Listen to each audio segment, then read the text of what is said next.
আজকের ভিডিওতে আমরা সলিডওয়ার্কস এর রেক্টেঙ্গল স্কেচ টুল কিভাবে ব্যবহার করতে হয় তা শিখব এবং এর মধ্যকার অপশনস গুলো নিয়ে আলোচনা করব। সো চলুন শুরু করা যাক। সো প্রথমে আমরা Ctrl+N প্রেস করে সলিডওয়ার্কস এর নিউ ডকুমেন্ট উইন্ডোটা ওপেন করব, দেন পার্টে আমরা ডাবল ক্লিক করব। সো পার্ট অপশনে আসার পর প্রথমে আমরা আমাদের ইউনিটটা সেট করে নিব।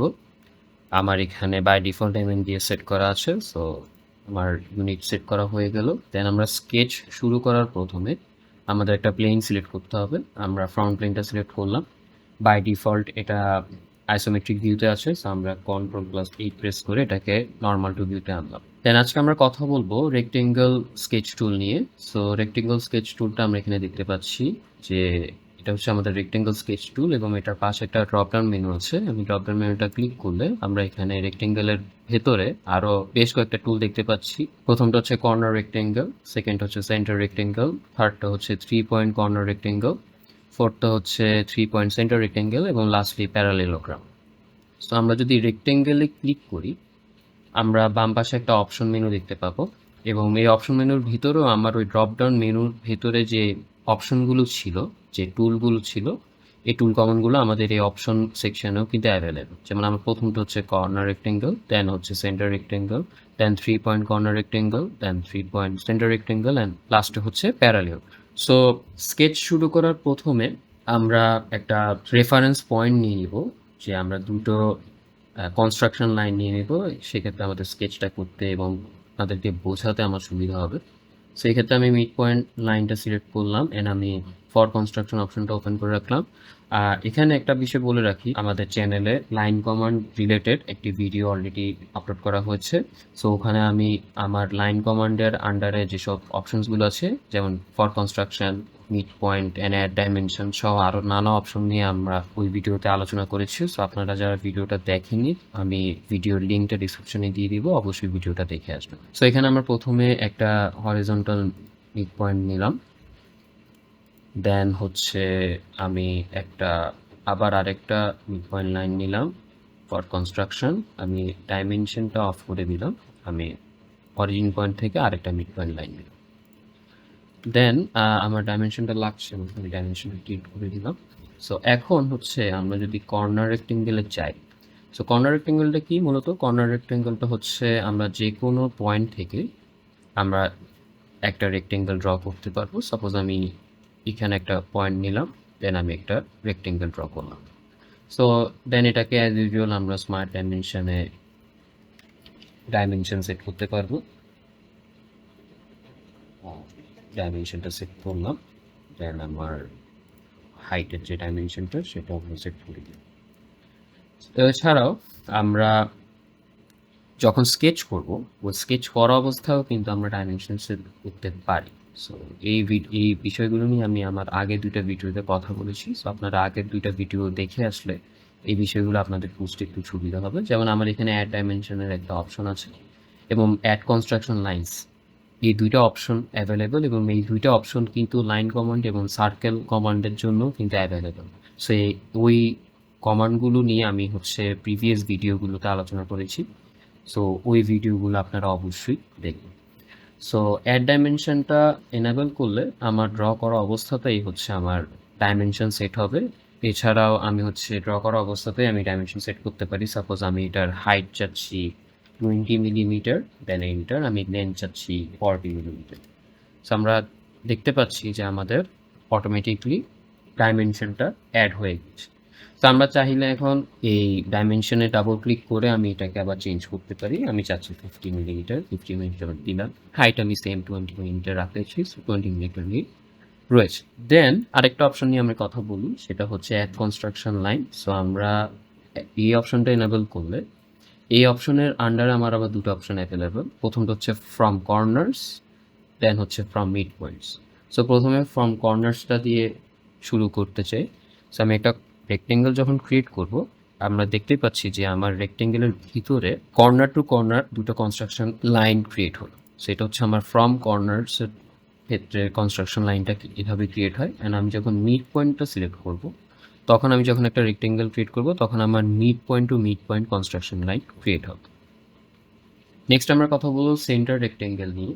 সো সেন্টার রেক্টেঙ্গেলে ক্লিক করার পর সেন্টার রেক্টেঙ্গেলটা মূলত একটা সেন্টার পয়েন্টকে রেফারেন্স ধরে দেন একটা রেক্টেঙ্গেল ক্রিয়েট করে। সাপোজ আমি এই সেন্টার লাইনটার এন্ড পয়েন্ট থেকে একটা সেন্টার রেক্টেঙ্গেল ক্রিয়েট করছি। সো আমি সেন্টার পয়েন্টটা ক্লিক করে দেন আমি ড্র্যাগ করলাম, ড্র্যাগ করে আমি ছেড়ে দিলাম, আমার সেন্টার রেক্টেঙ্গেলটা ক্রিয়েট হলো। এক্ষেত্রে আমরা সিমিলারলি স্মার্ট ডাইমেনশন এনাবেল করে আমি ডাইমেনশন করতে পারবো। অ্যান্ড আমি ডাইমেনশনটা দিয়ে দিলাম এবং এটা ওই সেন্টার পয়েন্টটাকে রেফারেন্স ধরেই কিন্তু তার ডাইমেনশনটা ম্যানিপুলেট হবে। সেন্টার রেক্টেঙ্গেলের ক্ষেত্রেও আমার সকল ধরনের অপশন অ্যাভেলেবেল থাকবে। দেন এখানে আরেকটা বিষয় নিয়ে কথা বলতে চাই, আমরা চাইলে যে কোনো রেক্টেঙ্গেলকে কিন্তু আমরা কনস্ট্রাকশন লাইনেও অ্যাড করতে পারি। সো কীভাবে সেটা, আমি সেন্টার রেক্টেঙ্গেল নিলাম, নিয়ে সাপোজ এবার আমি এই মিড পয়েন্ট থেকে একটা সেন্টার রেক্টেঙ্গেল ক্রিয়েট করলাম। এখন লাইনটা ক্রিয়েট হওয়ার পর এখানেও কিন্তু আমার ফ্রম কর্নার এবং ফ্রম মিড পয়েন্টের অপশনটা অ্যাভেলেবেল আছে এবং আমি চাইলে অ্যাড ডাইমেনশনটা এনেবল করলে আমার অটোমেটিকলি ড্র করার সাথে সাথে ডাইমেনশনগুলো অ্যাড হয়ে যাবে। কিন্তু এখানে আমরা চাইলে পুরো রেক্টেঙ্গেলটাকেই কিন্তু কনস্ট্রাকশন লাইনে কনভার্ট করতে পারি। সেক্ষেত্রে আমার কেবলমাত্র এই ফর কনস্ট্রাকশন অপশনটা এনেবল করলে আমরা দেখতে পাচ্ছি আমাদের পুরো রেক্টেঙ্গেলটাই কনস্ট্রাকশন লাইনে কনভার্ট হয়ে যাবে। এখন আমরা কথা বলবো আমাদের থার্ড অপশন নিয়ে, যেটা হচ্ছে 3 পয়েন্ট কর্নার রেক্টেঙ্গেল। সো এক্ষেত্রে হচ্ছে আমার 3টা রেফারেন্স পয়েন্ট লাগবে। প্রথম পয়েন্ট হচ্ছে আমার একটা কর্নারের রেফারেন্স, যে কর্নার থেকে আমার রেক্টেঙ্গেলটা স্টার্ট হবে। সো সাপোজ আমি আমার এই দুইটা সেন্টার লাইনের 3টা পয়েন্টের উপর বেস করে একটা রেক্টেঙ্গেল ক্রিয়েট করতে চাচ্ছি। সো আমি আমার এই এন্ড পয়েন্টটাকে হচ্ছে ফার্স্ট কর্নার রেফারেন্স হিসেবে নিতে চাই। সো আমি কর্নার রেক্টেঙ্গেল সিলেক্ট করলাম, দেন আমি প্রথমে এই পয়েন্টটাতে ক্লিক করলাম, এটা হচ্ছে আমার ফার্স্ট পয়েন্ট। দেন আমার মিড পয়েন্টটাকে আমি আমার সেকেন্ড পয়েন্ট হিসেবে ধরলাম। দেন থার্ড পয়েন্টটা আমি আমার এই পয়েন্টটাকে থার্ড রেফারেন্স হিসেবে ধরলাম। সো এইভাবে আমার 3 পয়েন্ট কর্নার রেক্টেঙ্গেল ক্রিয়েট হলো। সিমিলারলি আমরা যদি অপশনসে যাই, আমার 3 পয়েন্ট সেন্টার রেক্টেঙ্গেলেরও একটা অপশন আছে। সো সেন্টার রেক্টেঙ্গেলের ক্ষেত্রে আমাদের হচ্ছে একটা সেন্টার পয়েন্টকে সেই রেক্টেঙ্গেলের রেফারেন্স পয়েন্ট হিসেবে কনসিডার করবে। সো সেন্টার পয়েন্ট রেক্টেঙ্গেলের ক্ষেত্রে এই ক্ষেত্রে আমরা আমাদের এই দুটো সেন্টার পয়েন্টের ইন্টারসেকশন মিড পয়েন্ট থেকে হচ্ছে আমরা আমাদের সেন্টার পয়েন্টটাকে কনসিডার করব। সো প্রথমে আমি সেন্টার পয়েন্টে ক্লিক করলাম, ক্লিক করে আমি চাচ্ছি আমার এই সেন্টার লাইনটার এন্ড পয়েন্ট আমার সেকেন্ড পয়েন্টটা নিতে। সো আমি সেকেন্ড পয়েন্টটাতে ক্লিক করলাম।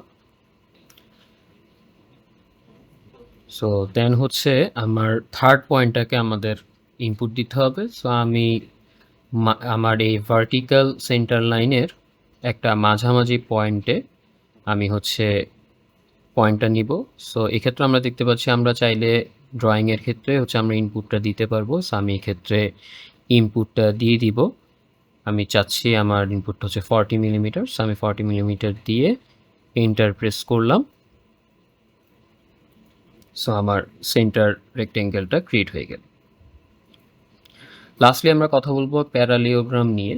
সো প্যারালিওগ্রামের ক্ষেত্রে প্যারালিওগ্রামটা ক্ষেত্রেও কিন্তু আমরা আমাদের এই অপশনসগুলো অ্যাভেলেবেল পাবো, যেমন অ্যাড ডাইমেনশন এবং অ্যাড কনস্ট্রাকশন লাইন। সো প্যারালিওগ্রামের ক্ষেত্রে আমার রেক্টেঙ্গেলটা হচ্ছে একটা অ্যাঙ্গুলার রেক্টেঙ্গেল। সো অ্যাঙ্গুলার রেক্টেঙ্গেলের ক্ষেত্রে আমাদের এই ক্ষেত্রেও 3টা পয়েন্ট নিয়ে কাজ করতে হবে।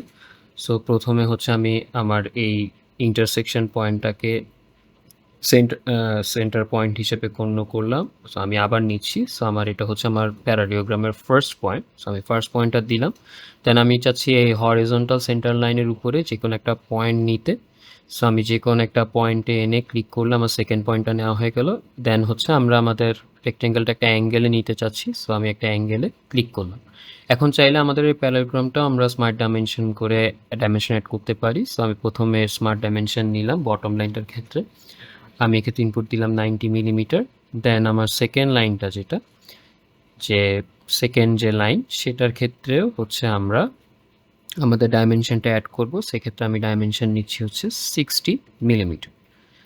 এখন আমরা আমাদের চাইলে আমাদের এই রেক্টেঙ্গেলের অ্যাঙ্গেলটাকেও চেঞ্জ করতে পারি। সো অ্যাঙ্গেল চেঞ্জ করার ক্ষেত্রে আমরা যে দুটো লাইনের মধ্যকার অ্যাঙ্গেল চেঞ্জ করতে চাচ্ছি, ওই দুটো লাইন প্রথমে আমাদেরকে সিলেক্ট করতে হবে। সো এক্ষেত্রে আমরা স্মার্ট ডাইমেনশনের ভিতরে অলরেডি আছি। সো স্মার্ট ডাইমেনশন থেকে হচ্ছে আমরা প্রথমে ফার্স্ট লাইনটা সিলেক্ট করব, দেন আমরা আমাদের সেকেন্ড লাইনটা সিলেক্ট করব। সো দেখেন আমাদের এখানে একটা অ্যাঙ্গেল শো করতেছে।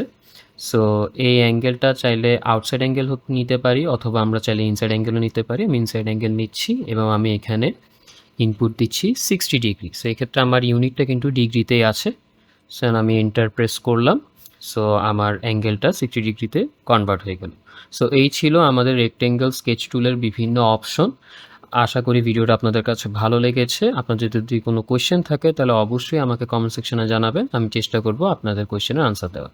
আজ এইটুকুই। আল্লাহ হাফেজ।